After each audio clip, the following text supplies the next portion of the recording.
Hello everyone. Deformation of solids part 2 के लिए आए हो। पार्ट 1 समझ आ गया था? आई होप आ गया था। अगर कुछ चीज़ें क्लियर नहीं हुई हैं, पहले जाएं पार्ट 1 कवर करें, उसके बाद just come back and then we'll move on to part 2।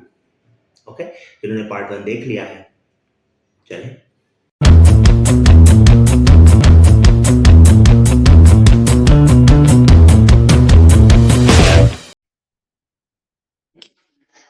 बिस्मिल्लाहिर्रहमानिर्रहीम। चलो भाई शुरू करते हैं। This is part number 2।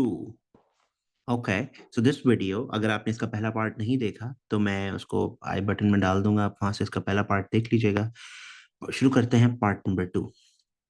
Part number 1 के एंड पे मैंने कुछ चीजें बोली थी, जैसे कि स्ट्रेस, स्ट्रेन, यंग्स मॉडुलस वगैरह, जो कि मुझे इस पार्ट के अंदर बताना है। उसकी डिस्कशन से पहले मैं आपको बताना चाहता हूँ force against extension graph. Force extension graph, ये मैंने पिछली क्लास में भी आपको थोड़ा सा ब्रीफली बता दिया था। इसकी कुछ पर्टिकुलर्स हैं, वो मैं अभी यहाँ पर बताऊंगा, फिर उसके बाद हम आगे के कंटेंट की तरफ चलेंगे। सबसे पहले, जब कोई चीज ऐसे लिखी हो फोर्स और एक्सटेंशन, इसका मतलब ये होता है कि जो चीज पहले लिखी हुई है this needs to go on the Y axis, और जो चीज बाद में लिखी है this needs to go on the X axis. आपने ये बारहा अपने सिलेबस के अंदर देखा होगा, जैसे speed time, velocity time, displacement time. जो चीज पहले बोली जाती है वो हमेशा वाई एक्सिस पे होती है, जो चीज बाद में बोली जाती है वो हमेशा एक्स एक्सिस के ऊपर होती है। So if it is a force extension graph, इसका मतलब ये है कि something needs to be on the Y axis of course, and that has to be force in newtons. कभी कभी इसको लोड भी कहा जाता है, क्योंकि हम किसी वायर की या किसी स्प्रिंग की या किसी केबल की या किसी रॉड की बात कर रहे होते हैं ना, तो उसके ऊपर हम आहिस्ता आहिस्ता फोर्स बढ़ाते जाते हैं। बेसिकली फोर्स बढ़ाने के लिए हम उसके ऊपर मैसेस को हैंग करते जाते हैं, तो उन मैसेस को हम लोड कहते हैं। और इस एक्सिस के ऊपर हम एक्सटेंशन इन मीटर्स या सेंटीमीटर्स प्लॉट करते हैं। अब इमेजिन करें कि ये आपके पास वो वाला रबर रॉड है। आपने इस रबर रॉड के साथ यहाँ पर एक हैंगर अटैच किया हुआ है। इस हैंगर के अंदर आप लोड बढ़ाते जाएंगे। दैट मीन्स आप ये जो फोर्स है इसको आहिस्ता आहिस्ता इंक्रीज करते जाएंगे। ये जो इसके अंदर प्रोड्यूस होने वाली एक्सटेंशन है वो भी आहिस्ता आहिस्ता इंक्रीज होती जाएगी। ऑल राइट, तो जब कोई एक्सटेंशन नहीं थी, उस दैट मीन्स उस वक्त कोई फोर्स नहीं थी। आहिस्ता आहिस्ता आप इस पे लोड हैंग करते जाएंगे, तो फोर्स और एक्सटेंशन का ग्राफ पहले तो इनिशियली तो लीनियरली बढ़ेगा, फिर उसके बाद ये ग्राफ कर्व होना शुरू हो जाएगा। सो ओरिजिनली ये ग्राफ एक स्ट्रेट लाइन होना चाहिए, फिर उसके बाद इट स्टार्ट्स कर्विंग। जैसे जैसे आप फोर्स बढ़ाते जाते हैं एक्सटेंशन बढ़ती जाती है, that is indicated with this arrow. This arrow is showing the loading of a spring, या in this case rubber rod. Okay, this arrow is indicating the loading of a spring. जैसे जैसे हम उसके ऊपर force बढ़ाते जाएं, तो एक पॉइंट ऐसा आता है जहां पर ये स्ट्रेट लाइन खत्म हो जाती है।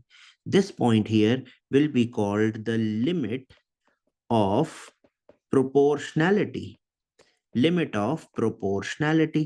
प्रोपोर्शनैलिटी मैंने पिछले लेसन के अंदर आपको समझाने की कोशिश की थी कि फोर्स इक्वल अमाउंट से बढ़े तो एक्सटेंशन भी उसके कॉरिस्पॉन्डिंगली इक्वल अमाउंट से बढ़ती जाए, तो वो प्रोपोर्शनैलिटी कहलाती है।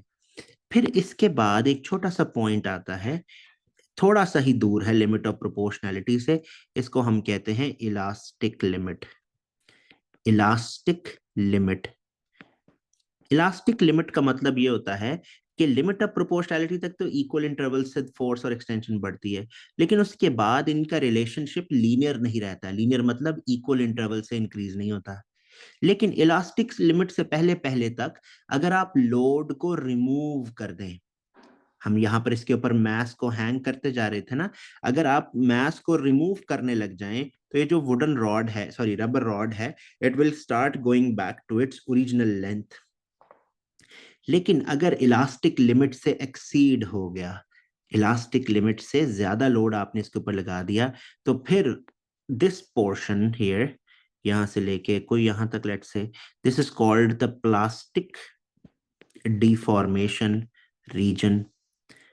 प्लास्टिक डिफॉर्मेशन का मतलब होता है परमानेंटली डिफॉर्म होना शुरू हो जाता है। परमानेंटली का मतलब है कि वंस प्लास्टिक डिफॉर्मेशन है स्टार्टेड टू हैपन, अब आप इसको रिमूव भी कर दें, इसके ऊपर जो लोड आपने हैंग किया था उसको आप आहिस्ता आहिस्ता रिमूव भी कर दें, तो वो कभी अपनी पुरानी लेंथ पर वापस नहीं जाएगा, यानी जीरो एक्सटेंशन पर नहीं जाएगा।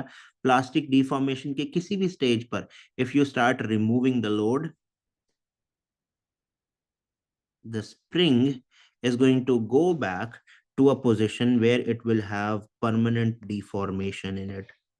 Permanent deformation.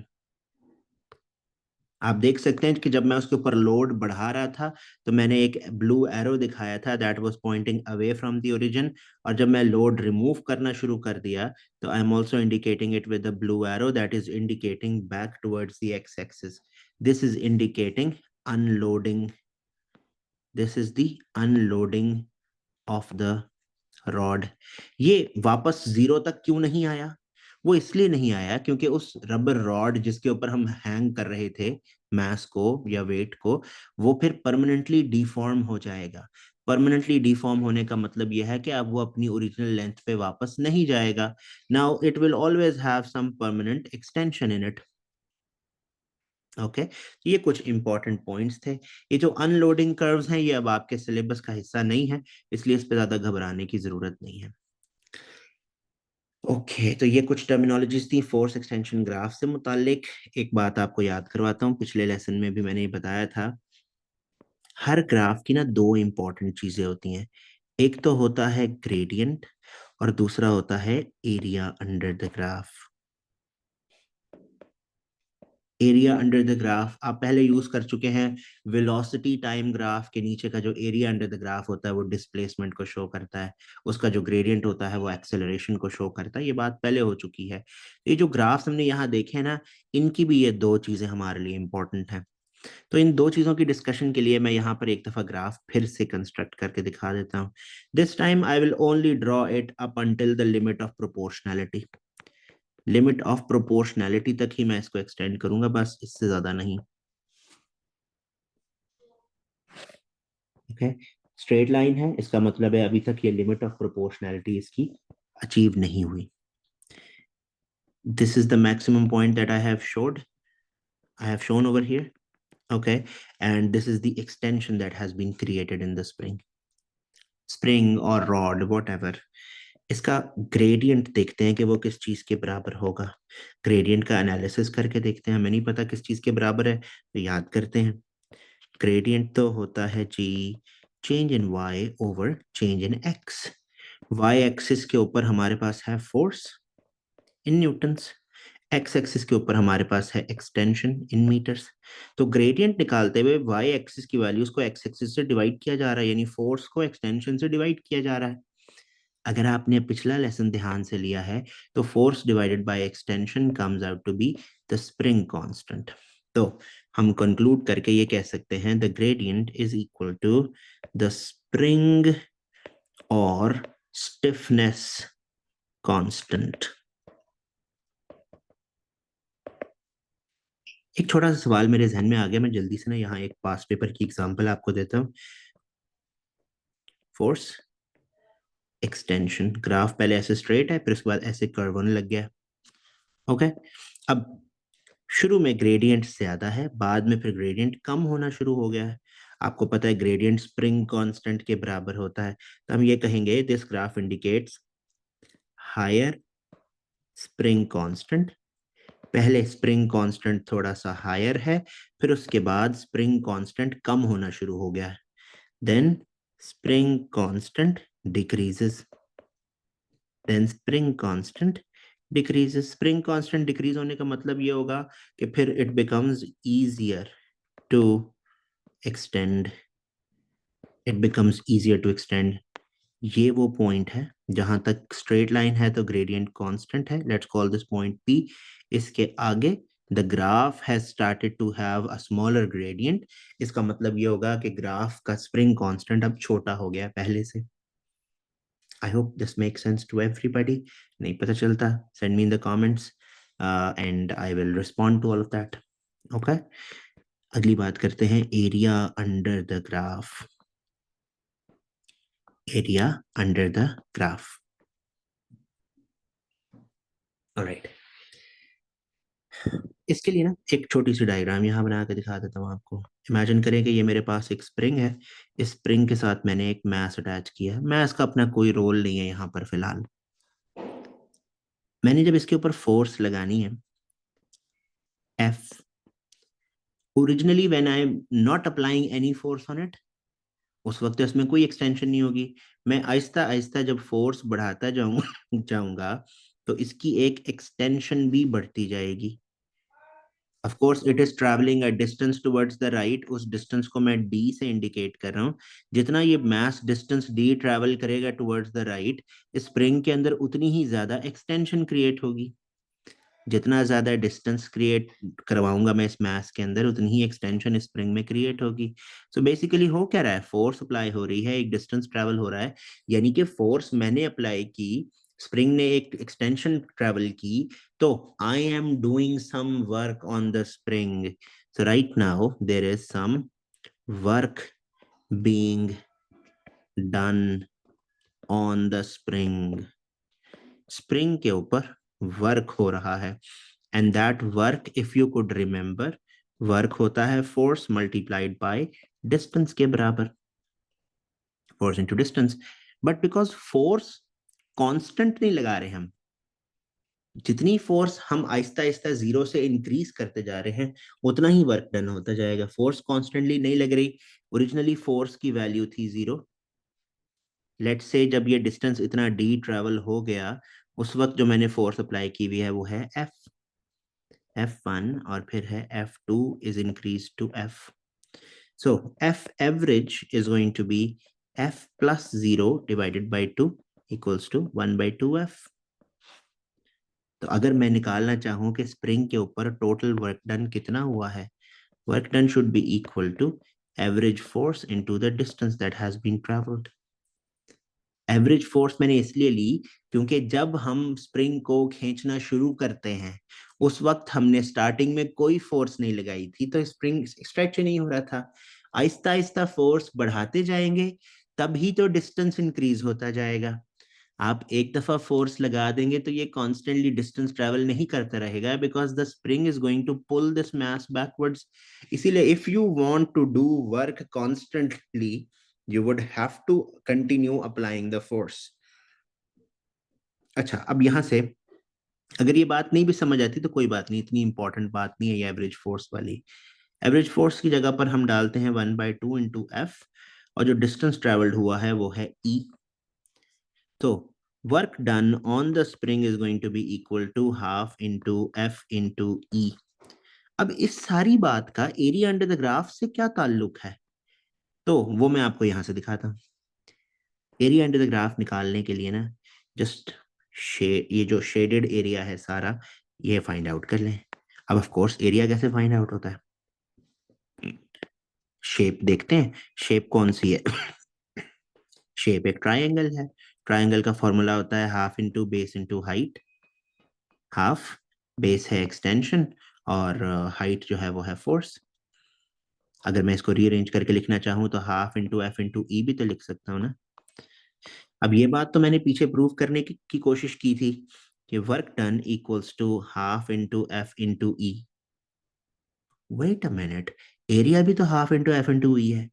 इसका मतलब ये हुआ कि इस ग्राफ का जो एरिया है that is equal to the work done on the spring. ये सारी बात आपके लिए जरूरी नहीं है। जो फॉर्मूला आपके लिए यहाँ डिराइव किया है ना, work done on the spring के लिए, ये फॉर्मूला आपके लिए इंपॉर्टेंट है। This work, this W is going to be work done on the spring to stretch it,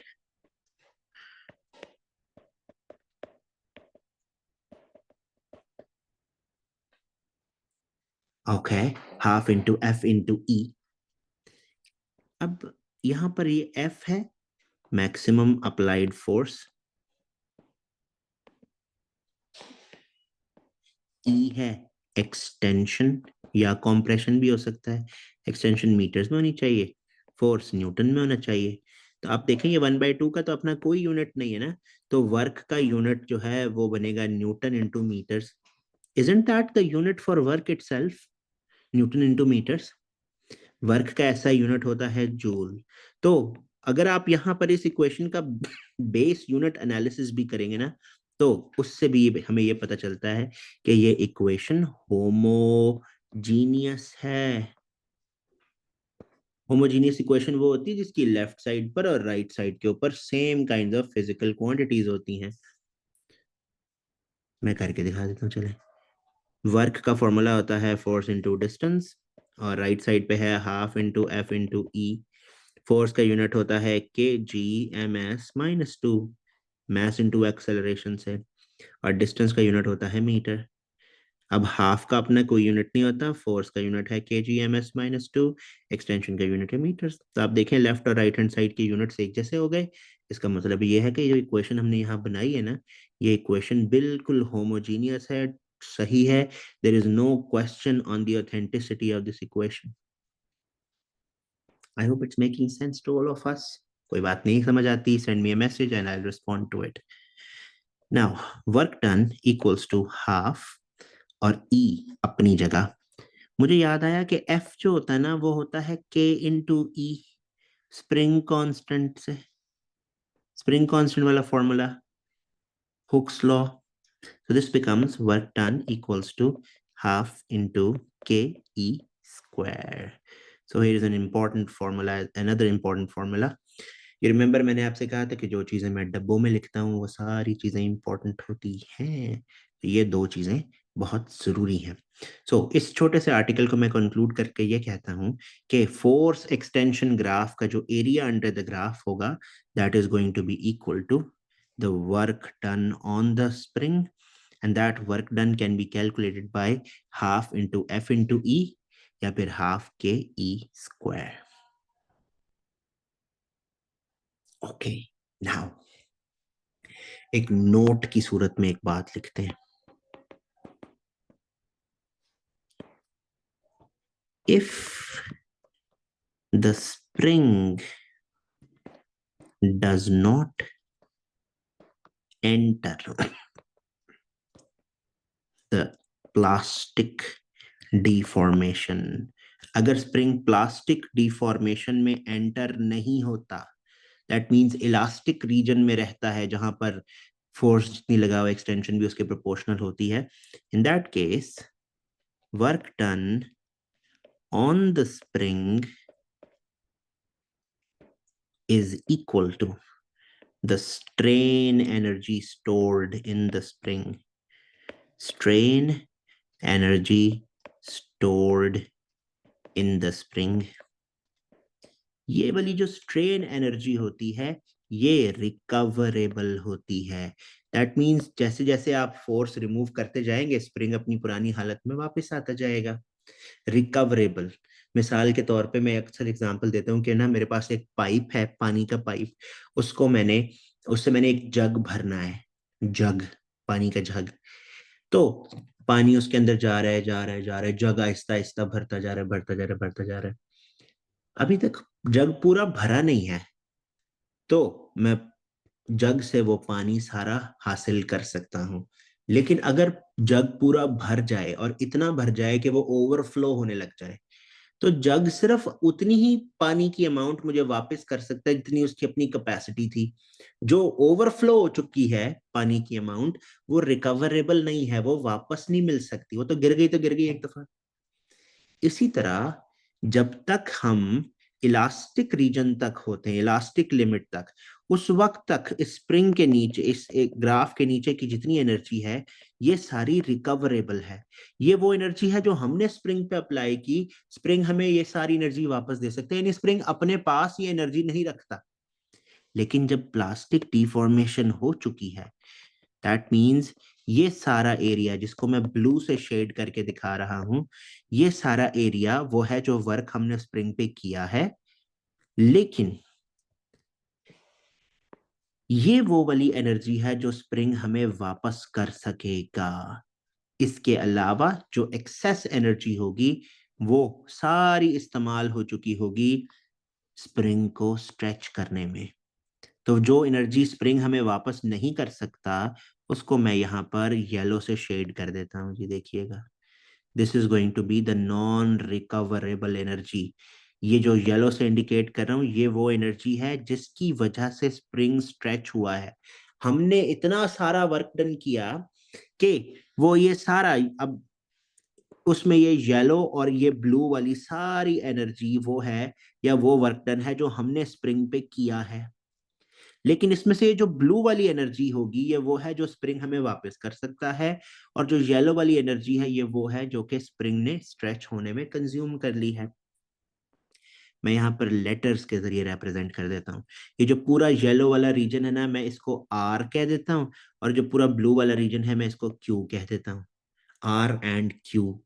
जरा एनर्जी की तरफ वापस आते हैं इधर। Total work done is equal to energy R plus energy Q उस डायग्राम के अंदर।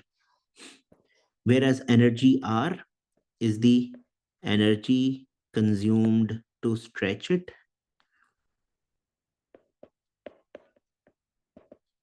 stretch the spring, और energy Q क्या चीज है?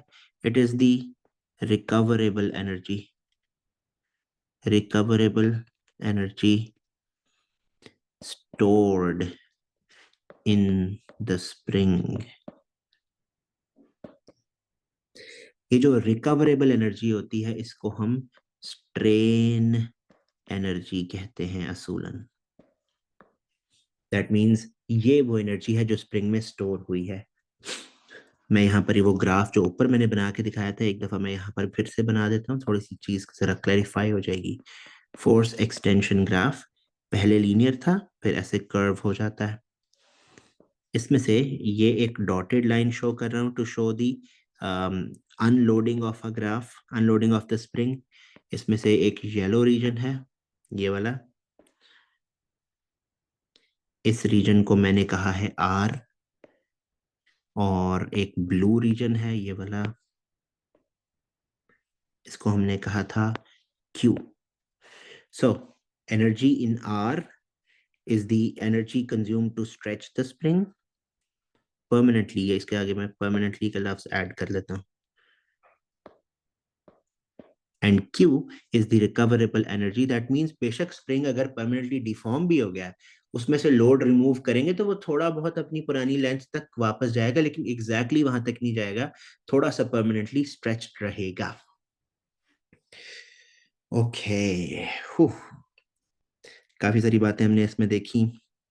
दो इंपॉर्टेंट बातें, एक तो इस ग्राफ का जो ग्रेडियंट है वो स्प्रिंग कांस्टेंट के बराबर होता है, इसका जो एरिया अंडर द ग्राफ है वो work done on the spring के बराबर होता है, और जब तक स्प्रिंग परमानेंटली डिफॉर्म ना हो जाए जितना भी वर्क हमने उस पर किया है वो सारे का सारा स्ट्रेन एनर्जी कहलाता है।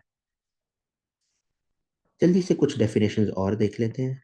स्ट्रेस को डिफाइन करते हैं, फिर स्ट्रेन क्या होता है इसको डिफाइन करते हैं। Now stress by definition is going to be force acting through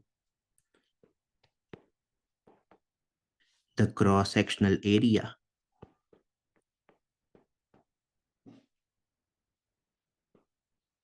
of a rod या मटेरियल चले। ये स्ट्रेस का सिंबल होता है। आपको सिंबल्स याद रखने की जरूरत नहीं है, याद रख सकते हैं तो कोई बात नहीं, लेकिन एग्जामिनर कॉमनली यही सिंबल यूज करता है। F the force is in Newton, A the area is in meter square। अब students will often confuse stress with pressure. पहली बात तो यह है कि प्रेशर लिक्विड का भी हो सकता है, स्ट्रेस लिक्विड का नहीं हो सकता। Pressure is something that one object applies on another object, whereas stress is something that is present inside the structure of a material। So, ऐसा नहीं हो सकता कि हम किसी ऑब्जेक्ट को किसी सरफेस के ऊपर रखें और वो स्ट्रेस अप्लाई करे, वो बेसिकली प्रेशर अप्लाई कर सकता है. Stress is something that is produced inside a material. So basically if here is a rubber rod, इस रबर रॉड का एक क्रॉस सेक्शनल एरिया है. मैं उस क्रॉस सेक्शनल एरिया को यहाँ रेड से शेड कर देता हूँ. एरिया यूनिट है metre square.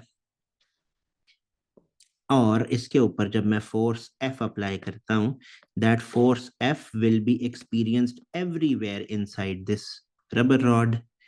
So, because of that, this rubber rod will appear to be a solid, hard, सख्त महसूस होगा.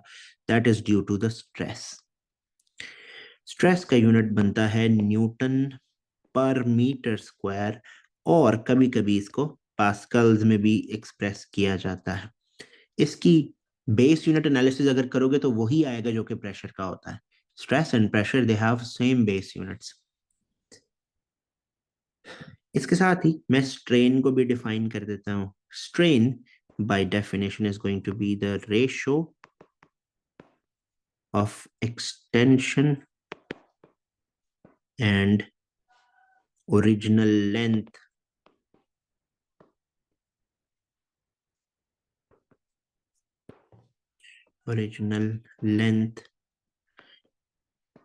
of a material.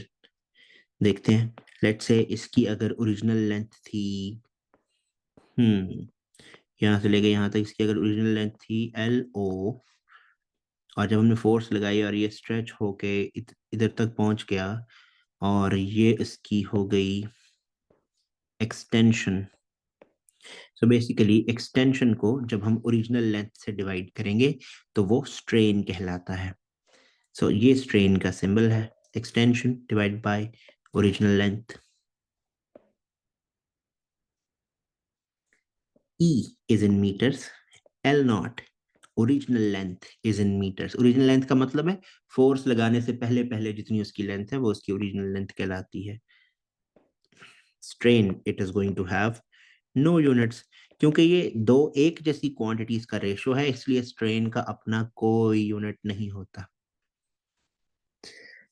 ऐसे मटेरियल्स जो ज्यादा स्ट्रेस एक्सपीरियंस कर लें और अपने अंदर कम स्ट्रेन पैदा करवाएं, ऐसे मटेरियल्स को हम स्ट्रॉन्गर या हार्डर मटेरियल कहते हैं.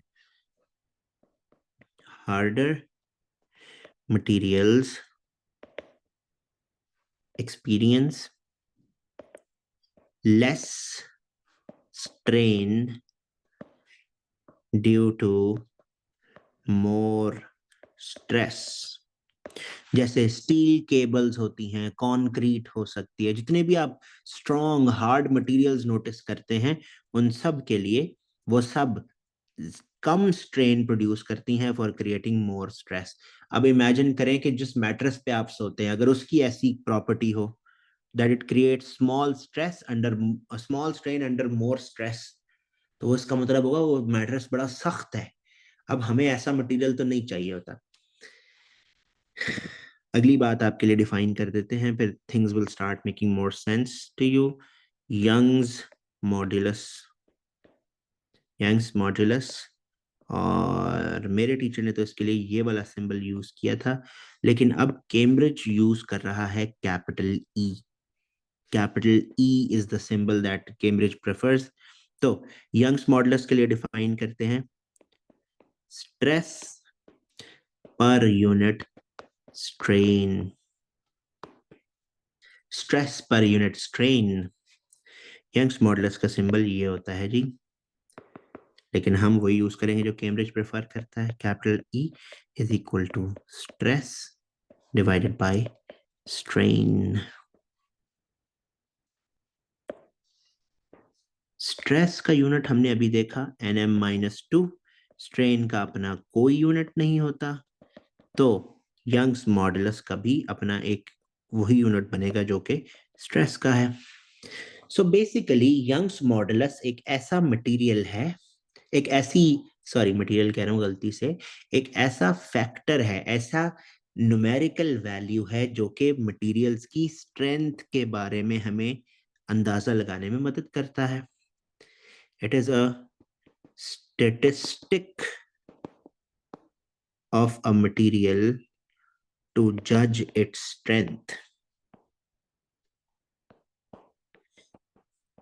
देखो, हर दफा अगर मैं आपको एक मटेरियल इंट्रोड्यूस करवाऊं, स्टील, मैं हर दफा आपको ये कहूंगा कि जी ये कम स्ट्रेन प्रोड्यूस करता है ज्यादा स्ट्रेस के अंडर। मतलब ये समझना जरा अजीब हो जाता है ना। तो हम ये कहते हैं कि जी ये ऐसा मटेरियल जिसका हायर यंग्स मॉडुलस है। जैसे इमेजिन करें, आप जो जो लोग क्रिकेट देखते हैं, क्या आपको पता है एक बैट्समैन की एवरेज क्या होती है? एवरेज कैसे कैलकुलेट करते हैं? वो उसने जितने टोटल रन्स स्कोर किए होते हैं और जितनी दफा वो आउट हुआ होता है उन दोनों को डिवाइड कर देते हैं। उसके बाद हमें पता चल जाता है कि पर इनिंग्स एक दफा जिसको बैटिंग मिली है उसमें इसने हर कितनी दफा स्कोर कितना कितना स्कोर किया। तो बैटिंग एवरेज एक ऐसा नंबर है, ऐसी जजमेंट है जो हमें ये बताती है कि बैट्समैन अच्छा है कि बुरा है, कंसिस्टेंट है या नहीं है।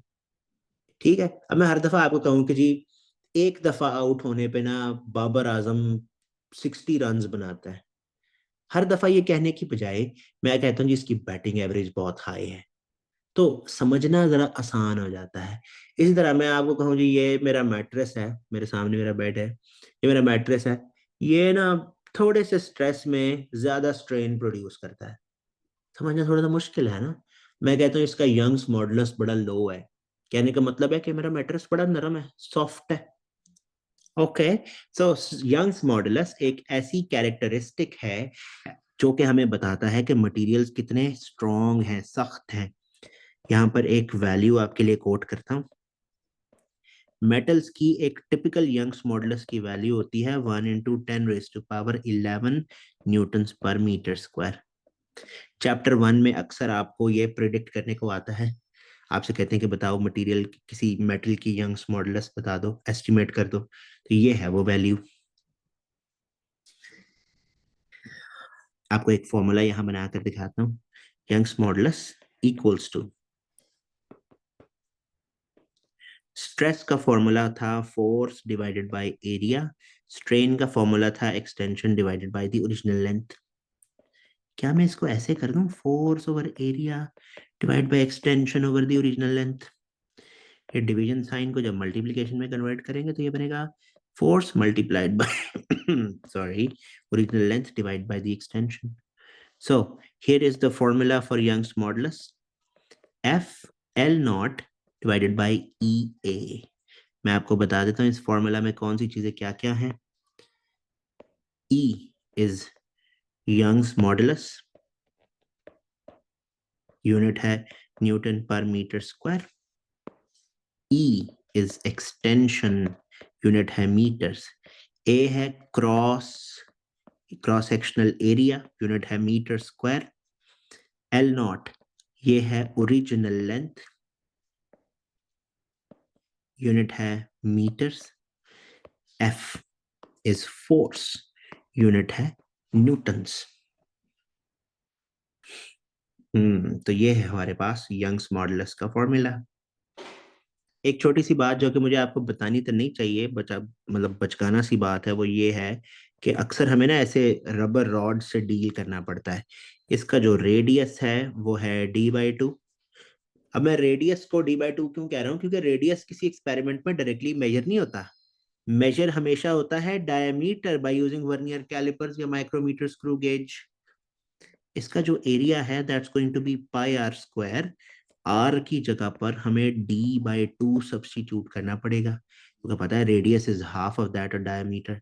तो एग्जामिनर जब भी क्वेश्चन में ये फॉर्मूला आपसे अप्लाई करवाएगा ना, उसमें कभी भी आपको एरिया डायरेक्टली नहीं देता, रेडियस भी डायरेक्टली नहीं देता, डायमीटर दे देता है।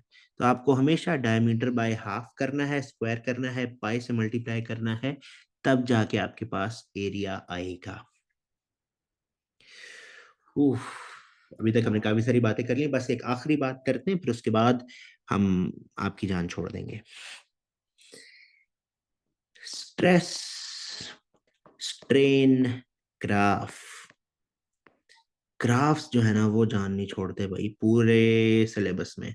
क्या करें जी, मजबूरी है, रोजी रोटी है, बताना पड़ता है। यहाँ पर है स्ट्रेस और इधर है स्ट्रेन। बेसिकली ये फोर्स एक्सटेंशन ग्राफ ही है। याद करें, स्ट्रेस होता है फोर्स ओवर एरिया और स्ट्रेन होता है extension divided by the original length. Original length भी एक तरह का कांस्टेंट है, और जो एरिया में चेंज आ रहा होता है वो भी हम तकरीबन नेग्लिजिबल ही कंसिडर करते हैं। तो एक्स एक्सिस और वाई एक्सिस मौजूद वैल्यूज तो डिफरेंट हो सकती हैं, लेकिन ग्राफ की शेप जो है ना, वो चेंज नहीं होगी। The graph is going to be a straight line until the limit of proportionality is reached. हम उससे आगे की बात ही नहीं करते। ये वाली जो स्ट्रेस स्ट्रेन वाली बात है, ये आपके सिलेबस में भी नहीं लिखी हुई, लेकिन क्वेश्चन में रेलिवेंट हो सकता है। जनरली टीचर्स ये नहीं बताते, तो मैं आपको बता देता हूँ। दो बातें, एक तो इसका ग्रेडियंट, ग्रेडियंट का एनालिसिस कर लो। ग्रेडियंट होता है change in y over change in x. Y axis के ऊपर क्या है? वाई एक्सिस के ऊपर है स्ट्रेस। एक्स एक्सिस के ऊपर क्या है? स्ट्रेन। तो स्ट्रेस डिवाइडेड बाय स्ट्रेन क्या होता है बच्चों? Yes, you are right, it is Young's modulus. तो स्ट्रेस अगेंस्ट स्ट्रेन ग्राफ का ग्रेडियंट होगा यंग्स मॉडुलस के बराबर। बस अब के आखिरी बात, I swear, I promise, if you have stuck with me till the end, I really appreciate it. Good job. You are taking the responsibility of your future in your own hands. I really like it. Good job, everyone. I wish that you achieve everything that you want in life. बस एक आखिरी बात है, उसके बाद I'll take my leave. Area under the graph. Area under the graph जरा evaluate कर लेते हैं। शेप कौन सी बन रही है? ट्राइंगल। अच्छा, आप ये भी तो पूछ सकते हैं कि सर बताएं ये डायरेक्टली प्रोपोर्शनल क्यों है, स्ट्रेट लाइन क्यों बन गई? क्योंकि यंग्स मॉडुलस मैंने आपको बताया एक मटेरियल की क्वालिटी है, कांस्टेंट है। If you consider this to be a constant, तो फिर स्ट्रेस और स्ट्रेन का अगर आपने रिलेशनशिप देखना है, तो स्ट्रेस और स्ट्रेन दोनों एक दूसरे के साथ डायरेक्टली प्रोपोर्शनल होंगे। क्यों जी? स्ट्रेन को इधर ले जाओ, जो कांस्टेंट चीज हम कंसिडर कर रहे हैं उसको प्रोपोर्शनैलिटी के साथ मर्ज कर दो, इक्वल टू के साथ मर्ज करके प्रोपोर्शनैलिटी बना लो। तो एक तरफ स्ट्रेस रह जाएगा और स्ट्रेन दूसरी तरफ जाके न्यूमरेटर में आ जाएगा। Stress and strain they are both directly proportional to each other. क्योंकि मैं सिर्फ स्ट्रेट लाइन तक की बात कर रहा हूँ, आगे कर्व शर्व नहीं कर रहा इसको, इसीलिए डायरेक्ट प्रोपोर्शनैलिटी का ग्राफ स्ट्रेट लाइन ग्राफ बनता है passing through the origin. That make sense? Even if it doesn't, तो टेंशन लेने की कोई बात नहीं है। जो बातें मैंने डब्बों में बनाकर लिख दी हैं, इन बातों को याद रखना है, फॉर्मूलाज को, छोटी छोटी डेरिवेशंस को। ट्रायंगल का एरिया कैसे निकालते हैं जी? आपको पता है, ट्रायंगल होता है half into base into height. अब ये जो ग्राफ हमने ऊपर बनाया है, इसमें बेस है स्ट्रेन और हाइट है stress. Half into strain into stress. अच्छा, अगर मैं ये स्ट्रेस पहले लिख दूं और स्ट्रेन बाद में लिख दूं, तो इससे भी कोई फर्क नहीं पड़ता जी। ठीक है, आई थिंक नहीं, शायद कम्युलेटिव रूल होता है या कम्यूटेटिव प्रॉपर्टी होती है शायद, I am not sure. Math का और मेरा दूर दूर का कोई ताल्लुक नहीं है। स्ट्रेन होता है extension divide by the original length multiplied by stress होता है force divided by the area. Force, extension और 1/2, ये सब मल्टीप्लाई हो रहे हैं। Really? Half into F into E क्या चीज है? अभी थोड़ी देर पहले तो हमने ये प्रूव किया है कि ये तो है वर्क डन, या फिर क्योंकि अभी तक ये ग्राफ स्ट्रेट लाइन है ना, कर्व नहीं हुआ, जितना वर्क हमने किया है वो सारे का सारा उस स्प्रिंग के अंदर स्टोर होगा in the form of energy और स्ट्रेन एनर्जी। जबकि ये जो एल नॉट इंटू ए है, ये क्या चीज है? ऑफ कोर्स हम बार बार इस रबर रॉड की बात कर रहे हैं। रबर रॉड की ओरिजिनल लेंथ एल नॉट है और जो इसका क्रॉस सेक्शनल एरिया है ए। अगर आपने मैथ पढ़ी है, जो कि आपने पढ़ी है, ठीक है ना, बोंगे ना बनो, ओवर एक्टिंग ना करो। वॉल्यूम होता है area multiplied by the original length. है ना। सिलेंडर की वॉल्यूम का फॉर्मूला आता है pi r square into height. Height यहाँ पर ओरिजिनल लेंथ है L nought, pi r square है क्रॉस सेक्शनल एरिया। तो ये एरिया इनटू ओरिजिनल लेंथ जो है दिस बिकम्स वॉल्यूम। सो आज की आखिरी बात ये है कि इस ग्राफ का जो एरिया होगा that will be strain energy per unit volume. Strain energy per unit volume. That means इस पूरे मटेरियल के अंदर कितनी एनर्जी स्टोर हुई है, उस एनर्जी को इसकी वॉल्यूम से डिवाइड कर दोगे तो strain energy per unit volume बन जाता है। अब इस सब का फायदा क्या है, इसलिए भी घबराने की जरूरत नहीं है, ये तो प्योरली मैथमेटिकल एक्सप्लेनेशन है। जब कोई क्वेश्चन आएगा तो इसका फायदा भी आपको बताएंगे। ठीक है जी। तो एक मैथमेटिकल समरी आपके लिए मैं यहाँ लिख देता हूँ, बस फिर आप अगर आप चाहें तो you can skip it now. And पे बस मैंने आपके लिए दुआएं ही करनी है और कुछ नहीं, क्या आपको शर्म दिलानी है। एक तो मैंने स्ट्रेस डिफाइन किया है, स्ट्रेस है फोर्स ओवर एरिया। दूसरा मैंने स्ट्रेन डिफाइन किया है, extension divided by the original length. Number 3 पे मैंने यंग्स मॉडुलस डिफाइन किया है, F L not over extension into area. फिर 4 मैंने एक फोर्स एक्सटेंशन ग्राफ दिखाया था आपको, इसका जो ग्रेडियंट है वो स्प्रिंग कांस्टेंट के बराबर है, जो इसका एरिया है वो वर्क डन या एनर्जी के बराबर है। फिर नंबर 5 पे मैंने आपको स्ट्रेस स्ट्रेन ग्राफ दिखाया है। स्ट्रेस स्ट्रेन ग्राफ, उसकी शेप भी ऐसी ही होगी, जबकि इसका जो ग्रेडियंट होगा वो यंग्स मॉडुलस के बराबर है, जो इसका एरिया है वो है energy divided by volume. Thank you very much for staying with me till the end. I love teaching and I love teaching you all. Keep sending your responses, keep sending your problems, keep helping me to grow as a teacher. I wish Allah आपको तौफीक दे कि आप अब पढ़ना शुरू कर दें, क्योंकि papers में अभी 4 महीने बाकी हैं, अभी भी आप पढ़ लेंगे तो ए लेवल आपका हो जाएगा इंशाल्लाह। I hope everybody achieves the grades that they want and they have worked hard enough for. Thank you for staying with me till the end. See you in our next episode. Allah Hafiz.